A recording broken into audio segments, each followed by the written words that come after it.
They laughed at my inheritance. Until the toolbox unlocked hell. You won't believe how a $20 rusty toolbox turned me into a billionaire and turned my smug cousins into fugitives. When my grandfather passed, his $35 million estate was split among my cousins, Maseratis, mansions, art collections. You name it? Me? I got a dusty old toolbox. No note. No explanation. Just tools. At the will reading, my cousins laughed in my face. Maybe you can fix our cars, one sneered. Or build yourself a life, another chuckled. I smiled. Not because I found it funny, but because deep down, I knew Grandpa never did anything without a reason.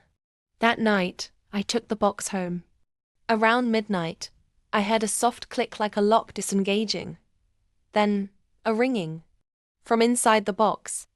I opened it, and nestled between wrenches and old bolts was a vintage rotary phone. It shouldn't have worked, but it was glowing red. I picked up. Congratulations, said a deep, composed voice. The real inheritance begins now. The next day, a black envelope appeared at my door. No return address.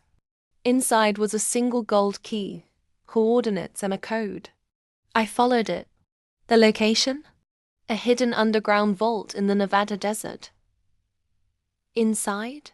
Files, documents, videos, proof. My cousins weren't just lucky heirs, they were criminals.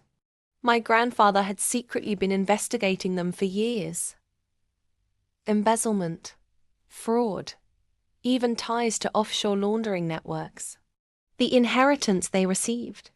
All of it was blood money. And he left me the one thing that could destroy them all. Leverage. But Grandpa didn't just leave evidence, he left a plan.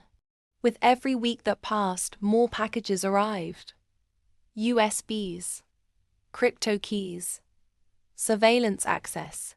It was like he'd built an entire posthumous empire, waiting for someone worthy to carry it forward. And I was done being quiet. I leaked one small file to the press. Just a taste. 2 of my cousins were arrested within days. I waited a week. Dropped another. Boom, international scandal. Family assets frozen. Mansions seized. Suddenly, their laughter stopped. They came begging, offering me bribes, begging me to stop. But it was too late. What they didn't know, I wasn't doing this alone anymore. Grandpa's network, his real legacy was global. Ethical hackers. Investigators. Whistleblowers. Silent billionaires who owed him favors. And me? I became the face of the storm. But here's the wild part. Grandpa wasn't dead. 3 months after I took down the last cousin, I received a package. Inside, a burner phone and a video message. There he was, older, hiding in what looked like a jungle, smiling like he'd just won the biggest game of chess. I had to disappear, he said, to see who would protect the rot, and who would cleanse it. The toolbox wasn't just a test. It was a key. And I passed. If you want more mind-bending stories of revenge, power, and truth, that hits harder than karma, subscribe now.